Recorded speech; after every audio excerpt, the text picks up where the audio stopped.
아멘. 오늘 우리에게 주신 말씀은 사도행전 27장. 지난주일은 사도행전 26장. 이제 사도행전이 거의 마지막으로 가고 있습니다. 27장 9절에서 26절까지 말씀을 봅니다. 되게 27장이면 전체지만 우리가 말씀은 어느 정도 부분만 같이 합독해서 읽도록 하겠습니다. 27장 9절에서 26절까지 말씀 168, 169면 정도가 되겠습니다. 교독하겠습니다. 제가 9절 여러분들 이어서 같이 보겠습니다. 많은 시간이 소모되고 금식하는 절기도 지났기 때문에 항해가 위험해졌습니다. 그래서 바울이 사람들에게 충고했습니다. 여러분, 내가 보니 우리가 이렇게 계속 항해하다가는 재난에 빠지고 배와 집이 큰 손실을 입을 뿐 아니라 우리 목숨도 위태로울 것입니다. 그러나 백부장은 바울의 말보다는 선장과 선주의 말을 더 따랐습니다. 그 항구는 겨울을 나기에 적당하지 않았기 때문에 대다수의 사람들이 베닉스에 가서 겨울을 날 수 있기를 바라는 마음에 계속 항해하자고 했습니다. 베닉스는 크레타 섬에 있는 항구 도시로 남서쪽과 북서쪽을 향하고 있었습니다. 부드러운 남풍이 불기 시작하자 그들은 자기들이 바라던 대로 됐다고 생각했습니다. 그래서 그들은 닻을 올리고 크레타 섬 해안을 따라 항해했습니다.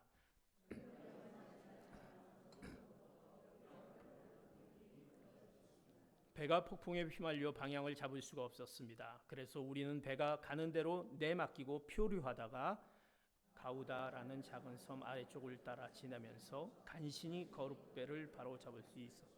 선원들은 그 배를 끌어올리고 아래로 밧줄을 내려보내 선체를 둘러맸습니다. 그대로 가다가는 배가 스루디스 해안의 모래 언덕에 처박힐까 두려워 그들은 닻을 내려 배가 표류하게 했습니다. 우리는 폭풍에 몹시 시달리다가 못해 이튿날에는 선원들이 짐을 바다에 던져 넣기 시작했습니다. 3일째 되는 날에는 선원들이 배의 장비들을 자기들의 손으로 내던졌습니다. 여러 날 동안 해와 별도 나타나지 않고 폭풍만 계속 불어닥치자 결국 우리는 구조될 모든 소망을 포기했습니다. 사람들이 오랫동안 아무것도 먹지 못하고 있는 가운데 바울이 일어나 그들 앞에 서서 말했습니다. 여러분, 크레타 섬에서 항해하지 말라는 내 충고를 들었더라면 이런 타격과 손실은 입지 않았을 것입니다. 그러나 이제 내가 여러분에게 당부합니다. 여러분 가운데 아무도 목숨을 잃지 않고 배만 손상될 것이니 안심하시오. 어젯밤 내 하나님 곧 내가 섬기는 하나님의 천사가 내 곁에 서서 바울아 두려워 마라. 내가 마땅히 가이사 앞에 서야 한다. 그래서 하나님께서 너와 함께 항해하는 모든 사람들의 생명을 내게 맡겨 주셨다라고 하셨습니다. 그러니 여러분 안심하십시오. 내가 하나님을 믿으니 내게 말씀하신 대로 이루어질 것입니다. 그러나 우리 멀려서 어느 섬에 닿게 될 것입니다. 아멘.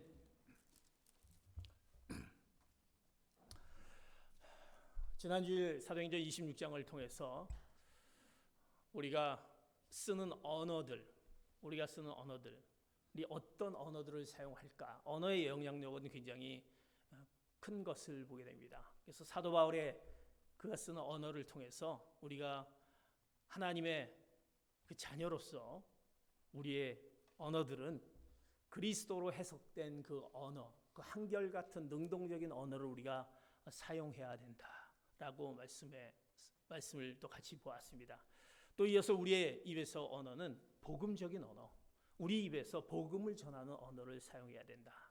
그래서 당신이 나와 같이 되기를 원한다라는 그 사도 바울의 말처럼 우리의 언어를 통해서 복음이 전파되고 우리의 언어를 통해서 예수 그리스도를 믿지 않는 자들이 또 하나님을 모르는 그들이 예수님을 믿는 우리를 통해서 또 복음이 증거되는 귀한 우리의 사명이 우리 가운데 있다라는 것을 보게 됩니다.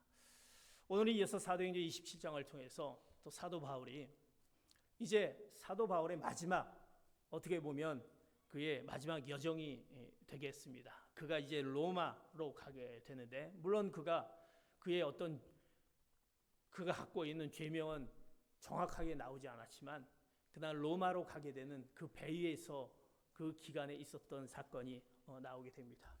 사도 바울이 아마 어떻게 보면 이 마지막 여행에서 로마로 가서 결국 감옥에서 순교하게 되죠.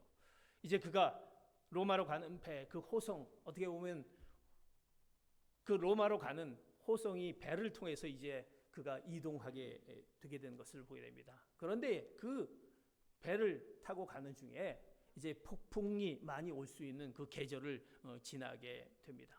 그래서 사도 바울은 하나님 앞에 기도하는 가운데 그 음성을 듣는 사도 바울이었습니다. 그래서 이 배를 지금 타고 가다가는 지금 계절적으로도 폭풍이 많이 오는 그런 계절이기 때문에 좀 안전한 곳에서 좀 쉬자, 안전한 곳에서 좀 있다가 피해다가 계속 항해하자, 그렇게 얘기합니다.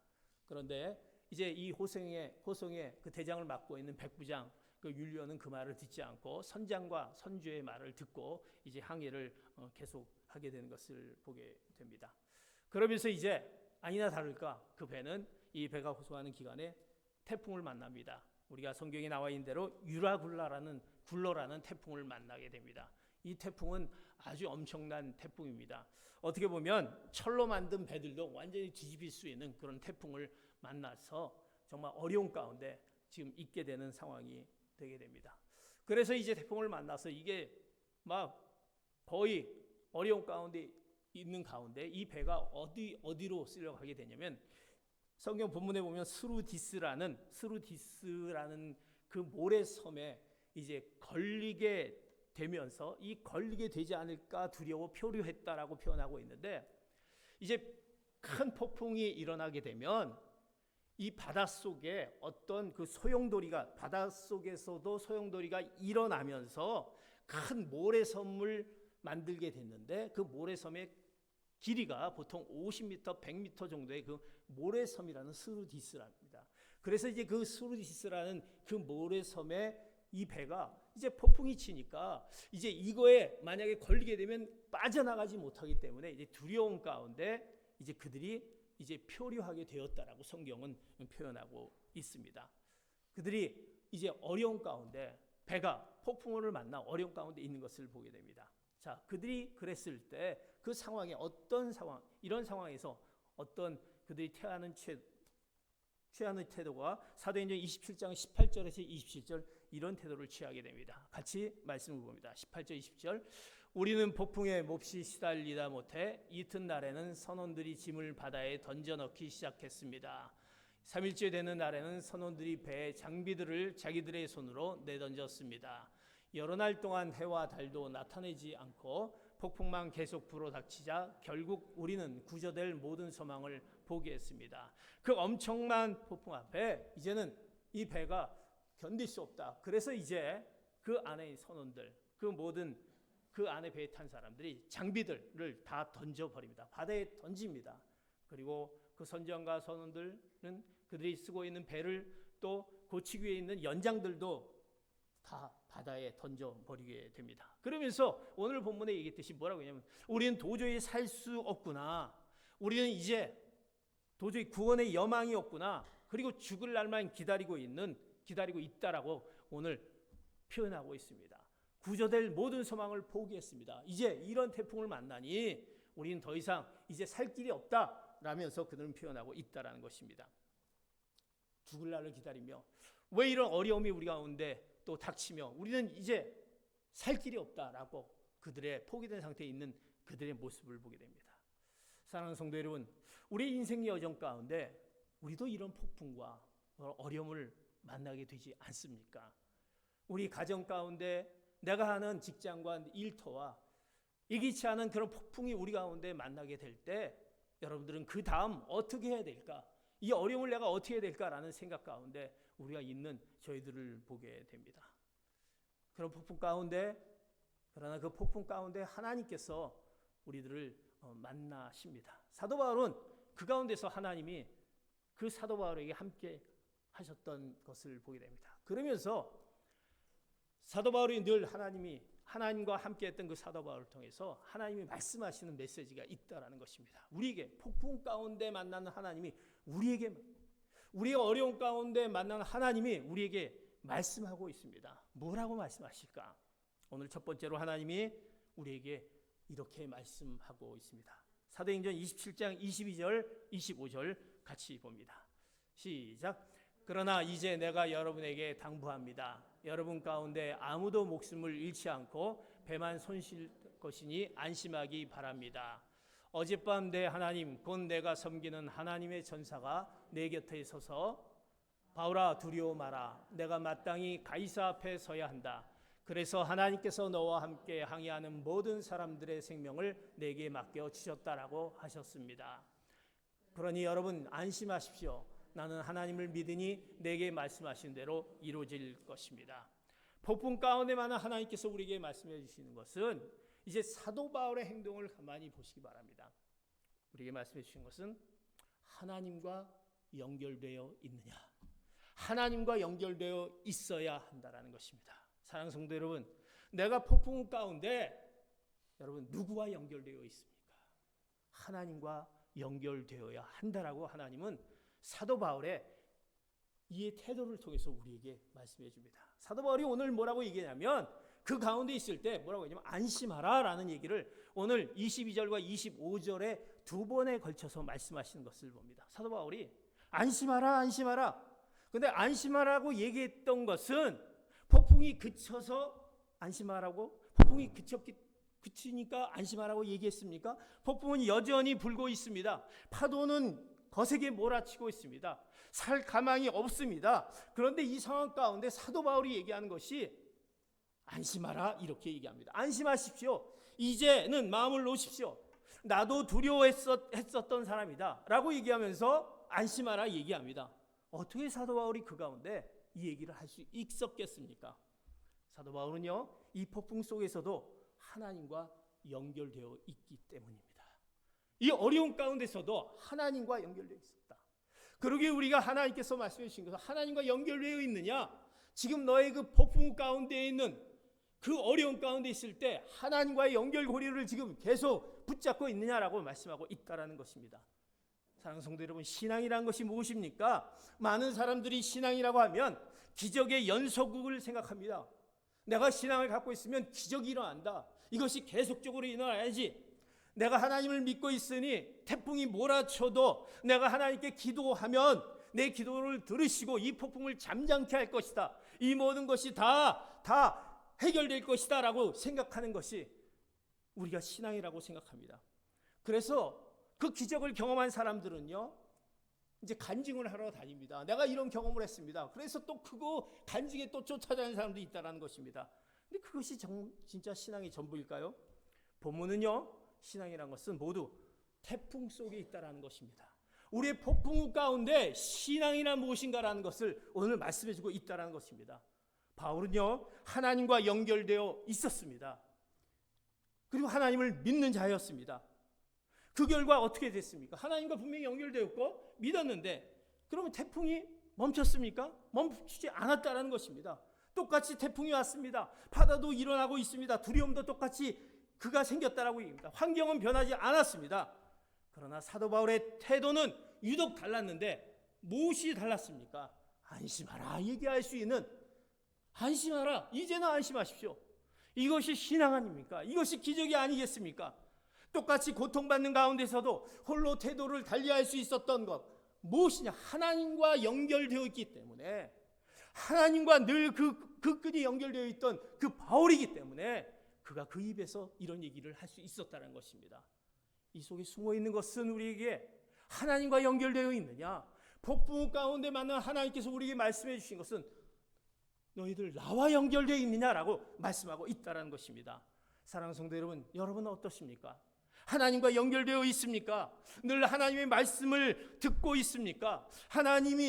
내가 하나님 앞에 진지하게 내가 무릎을 꿇고 제가 하나님 앞에 내가 지난 한 주간 동안 보면서 내가 몇 시간 몇 분 동안 하나님과의 그 연결고리를 끊지 않기 위해서 하나님과의 그 만남을 잊지 않고 한 주간 동안 보내셨는지요?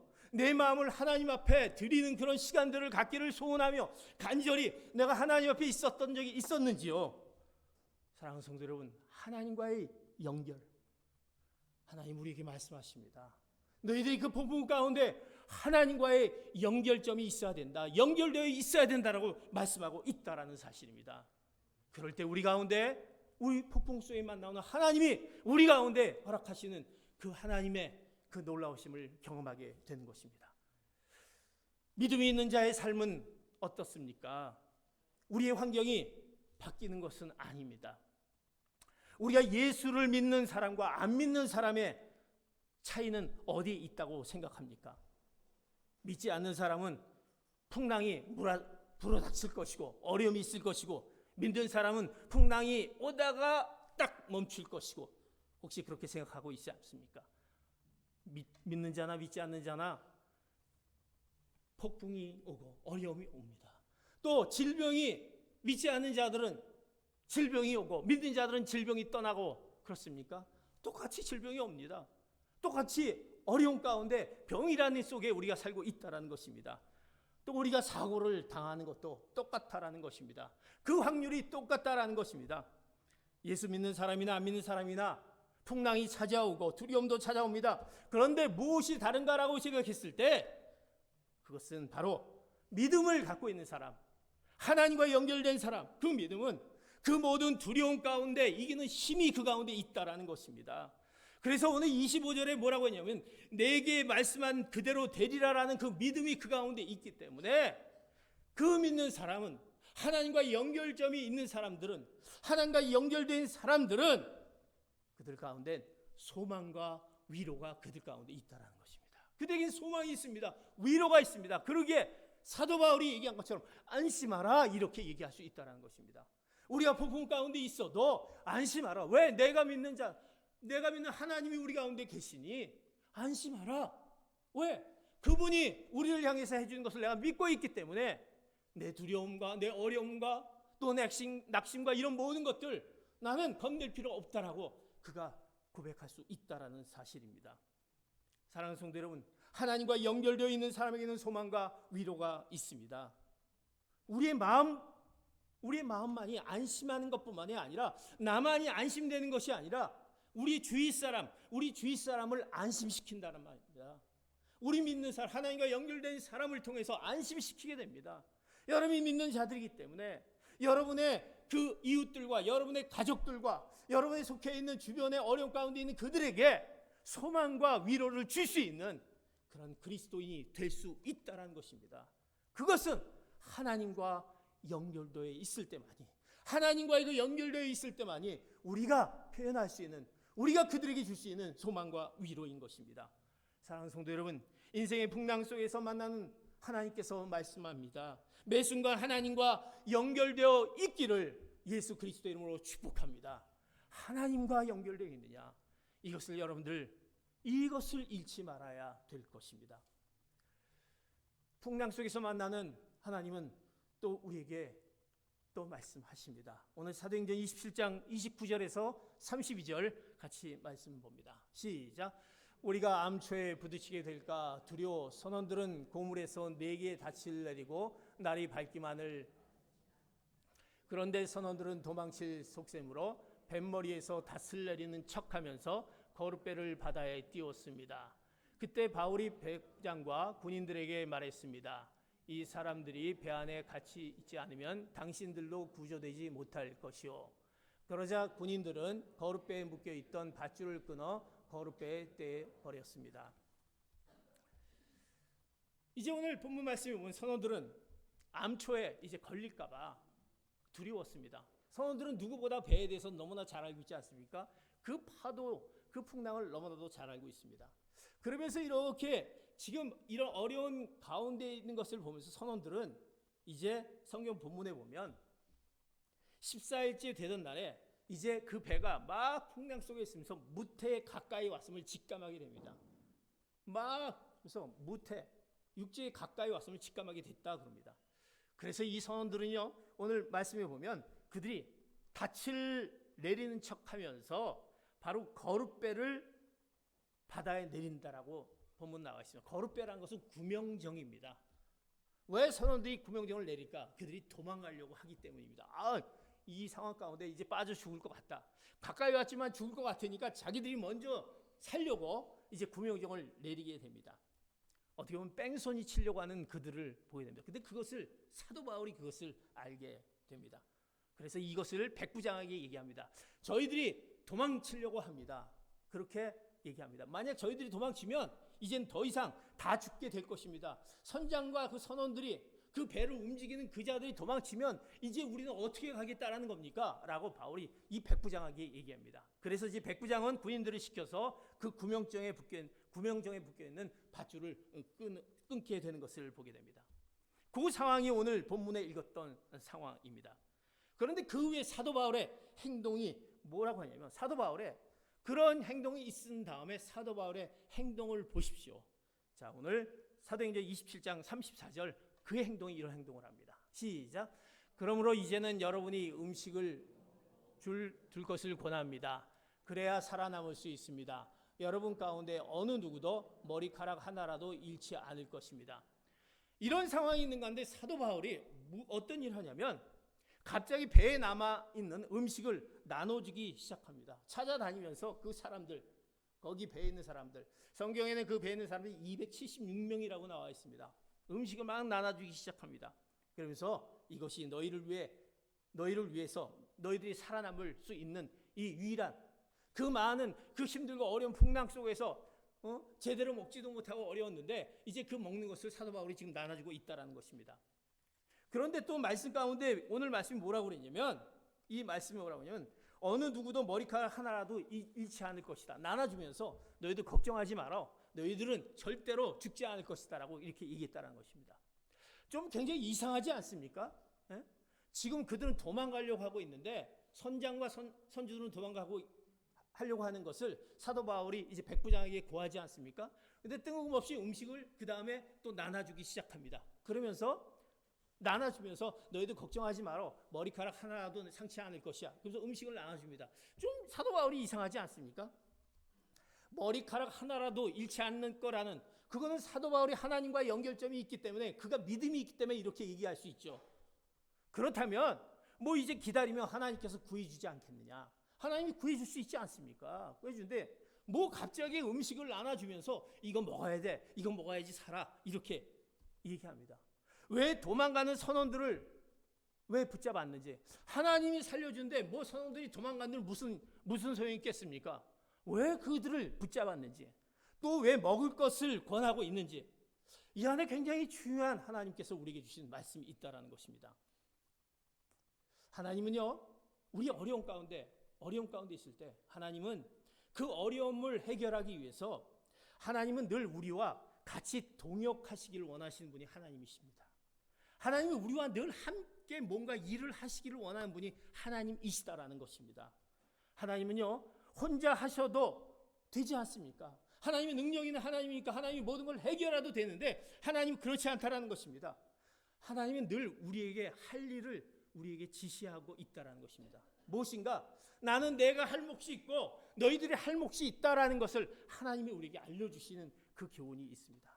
그래서 사도 바울은요, 그 가운데서도 뭔가 내가 할 수 있는, 이제 먹지도 못했으니까 이제 그들에게 음식을 막 나눠주기 시작하면서 그 마음 가운데 안심하라 이렇게 얘기하면서 머리카락 하나도 상하지 않을 것이다 얘기하면서 그런 행동을 취하는 것을 보게 됩니다. 성경에 보면 주님께서도 그러지 않았습니까? 주님께서 죽은 나사로를 살릴 때 보십시오. 죽은 나사로 죽었습니다. 그럼 나사로를 살리면 되지 않습니까? 주님의 능력으로 나사로야 나오라라고 하면 되는데, 나오라라고 심플하게 해서 살리면 되는데, 성경에 자세히 보면 그 나사로가 있는 무덤에, 그 무덤의 돌을 누구한테 옮기라고 했습니까? 사람들에게 돌을 옮기라고 시킵니다.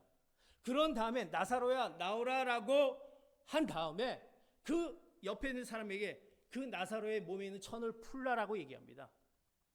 주님께서 그 옆에 있는 사람들에게 해야 될 일들을 이렇게 가르쳐주고 계시다라는 것입니다. 그냥 하나님이 나사로야 나오라, 그럼 나오면 그냥 천을 풀고 이렇게 나오면 되는데 그 옆에 사람들을 통해서 뭔가 지시를 내려서 했던 행동을 보게 됩니다. 우리가 성경에 보면 우리가 그 소경을 또 고치신 주님의 그 모습을 우리가 보면 눈먼 소경이 있지 않습니까? 그런데 그 눈먼 소경이 있는데 그 눈을 뜨게 하는 그 상황을 가만히 보면 예수님께서 그 눈에 진흙을 이겨 바르신다고 했어요. 그 침을 묻혀 진흙을 이겨 바르십니다. 그냥 눈이 담요에서 뜨지 못하면 눈을 떠라라고 이렇게 얘기하면 돼. 이겨서 바르시는 주님의 모습. 거기까지도 좋습니다. 이제 어떻게 합니까? 또 그 소경에게 실로암에 가서 그것을 씻으라고 합니다. 아니 눈이 안 보이는데 어떻게 실로암에 가라는 거예요. 근데 실로암에 가라. 그 실로암에 가기 위해서 이 소경은 누군가의 도움을 얻어서 나 실로암에 데려다 주세요. 나 데려다 주세요. 이렇게 해서 실로암에 가야 되지 않습니까? 뭔가 그가 하는 역할을 그에게 줬던 것을 보게 됩니다. 왜 하나님께서, 왜 주님께서 이런 도움, 왜 이런 도움들을 통해서 일을 하시냐라는 것입니다. 하나님의 능력이 부족해서, 우리의 노력이 필요해서 그럴까요? 혼자서도 충분히 하실 수 있는 하나님이신데, 그것은 하나님께서 우리에게 도움을 요청하실 때는 그것은 하나님을 위해서가 아니라 우리의 유익을 위해서 요구하고 계신다라는 것입니다. 우리가 뭔가를 위해서 하나님께서 우리에게 필요하기 때문에 우리에게 요구하신다라는 것입니다. 하나님이 오늘 우리에게 주신 음성이 뭐냐 하면, 폭풍 가운데 만난 하나님은 우리에게 첫 번째로 뭐라고 말씀하셨습니까? 하나님과의 연결점을 꼭 가져라고 말씀하셨습니다. 두 번째로는 우리가 해야 될 일을 해야 된다는 것입니다. 내가 해야 될 일을 해야 된다는 것입니다. 그런 어려운 가운데, 폭풍 가운데서도 우리가 해야 될 일을 하라라는 말씀입니다. 하나님은 늘 우리 가운데 같이 동역하면서 뭔가를 일으키시려는 하나님의 그 계획이 그 가운데 있다는 것입니다. 잘 생각해 보세요. 하나님께서 이스라엘 백성들을 그 한순간에 그 가나안으로 옮기시는데, 가나안으로 갈 때 얼마나 힘든 그 여정이었습니까? 하나님이 그냥 가나안으로 옮기시면 되잖아요. 적과 꿀이 흐르는 땅으로 그냥 옮기시면 되는데 왜 그런 어려운 가운데 있었어요? 하나님은요, 이스라엘 백성들을 만약에 그냥 가나안으로 쉽게 옮기셨으면 그들이 육적으로 가나안을 차지해서 그들은 하나님이 해주셨구나 끝났을 겁니다. 그러나 하나님께서는 그들에게 영적인 가나안을 그들에게 알려주시기 위해서 그 영적인 가나안을 몰랐을 겁니다. 왜? 그러면 그들은 어떻게 보면 이제 자기의 할 일들, 내가 이렇게 행하고 있는 것들은 하나님께서, 내가 하나님을 끝까지 우리가 찾아야 되고 하나님을 붙잡아야 되고 하나님이 얼마나 중요하시고 하나님이 우리 가운데서 행하신 그 부분에 대해서 우리는 늘 기억해야 될 그 영적인 것을 잊어버린다는 것입니다. 그렇다면 잘못하면 우리는요, 세상 가운데 빠질 수밖에 없고 하나님을 또 없다라고 생각할 수도 있고, 우리는 내 자신의 육신의 욕망대로 살아갈 수 있는 그런 우리의 무익한 그런 삶을 살 수 있는 우리들이기 때문에 우리의 유익을 위해서 하나님께서 우리의 몫을 남겨주신다는 것입니다. 그러게 우리가 해야 될 일을 해야 된다는 것입니다. 그런 폭풍 가운데서도 내가 해야 될 일을 하나님이 남겨주시고 하나님이 그 가운데 하나님의 놀라운 그 역사하심을 우리에게 보게 한다는 것입니다. 우리가 하나님 앞에 어려움이 있습니다. 고난을 당합니다. 그럼 기도합니다. 부르짖습니다. 그러나 그 가운데서도 우리가 해야 될 일, 그런 어려운 가운데서도 우리가 해야 될 일을 우리가 하는 것이 진정한 폭풍 가운데 만난 하나님이 우리에게 말씀해 주시는 그 하나님의 뜻이다라는 것입니다. 왜? 우리의 유익 때문에. 네가 진정으로 하나님과의 그 멀어지지 않고 가까이 있는 것을 보시기 위한 그 부분이 하나님에게 있게 우리와 함께 일하시기를 원하시는 하나님의 뜻이 있다는 것입니다. 그래서 우리는 우리의 해야 될 일을 한다는 것입니다. 한 가지 아주 재미있는 책에 보니까 이런 내용이 있더래요. 목사님이 어떤 성도님하고 얘기를 하는데 그 성도님이 어떤 어려움이 있었냐면 건강에 너무나도 안 좋은 그 건강이 그에게 다가온 거예요. 그런데 가만히 보니까 그 건강이 안 좋은 것이 뭐냐면 그가 너무 술과 담배를 너무 많이 하는 거예요. 뭐 예수를 믿는다고 술과 담배를 하지 말아야지. 뭐 이 부분에 대해서는 여러분이 잘 아시지 않습니까? 술과 담배를 너무 많이 하는 거예요. 그래서 목사님이 그 건강이 너무 이렇게, 목사님처럼 이렇게 건강이 안 좋은데 어떻게, 그러면 술과 담배를 좀 끊으십시오. 이렇게 목사님이 이제 얘기를 했습니다. 네? 그랬더니 이제 그 성도님이 목사님, 제가요 제 건강을 위해서 열심히 기도하고 있습니다. 매일 기도하고 있어요. 하나님, 제가 이 건강을 회복할 수 있도록 제가 너무 지금 힘들고 있어요. 제 건강을 회복해 주시기 바랍니다. 그렇게 해주시면 믿습니다. 그리고 목사님 기도해 주세요. 이렇게 얘기했다라는 거예요. 그 목사님이 대답은 뭐라고 하냐면, 성도님, 하나님은요 당신의 건강을 회복시키지 않을 수 있을 겁니다. 아니 왜요? 하나님은요 우리가 해야 될 일이 있다라는 것입니다. 분명히 해야 되지 말아야 될 일이 있는데 그것을 우리가 하면서 기도하고 하나님 이것을 분명히 해결해 주시기 바랍니다. 하나님이 그거를 정말 들어주시겠습니까? 내가 해야 될 일이 있는데, 내가 끊어야 될 것이 있는데 내가 정말 건강하기를 원하느냐? 그렇다면 술과 담배를 끊어라. 내가 할 일을 하라. 그렇게 말씀하시지 않겠습니까? 내가 할 수 있는 일이 있는데 그거를 하지 않고 한다면 나의 몫이 있다라는 것입니다. 하나님의 몫이 있지만 나의 몫이 있는데 내가 그것을 하지 않고 한다고 한다면 이건 옳지 못한 우리의 하나님의 음성을 듣지 못한 우리의 모습이 아닌가 싶습니다. 건강을 위해서는 우리가 기도해야 합니다. 하나님, 저의 건강이 하나님의 영광을 위해서 드러나게 하여 주시오. 기도해야 됩니다. 그러나 우리가 기도만 한다고 되는 것이 아니었습니까? 내가 건강이 어려우면 우리가 약도 먹어야 되지 않습니까? 약 처방도 받아야 되지 않습니까? 어려우면 또 의사에게 찾아가서 진료를 받아야 되지 않습니까? 또 그 진료에서 어떤 상황이 나오면 또 수술을 하면 수술을 또 받아야 되지 않습니까? 또 간혹 그러시더라고요. 뭐 의사가 뭐 아느냐라고 하면서 약도 안 드시고 또 내 건강을 내가 알지라고 한다면 이거는 바르지 못한다라는 것입니다. 내가 해야 될 몫이 있다라는 것입니다.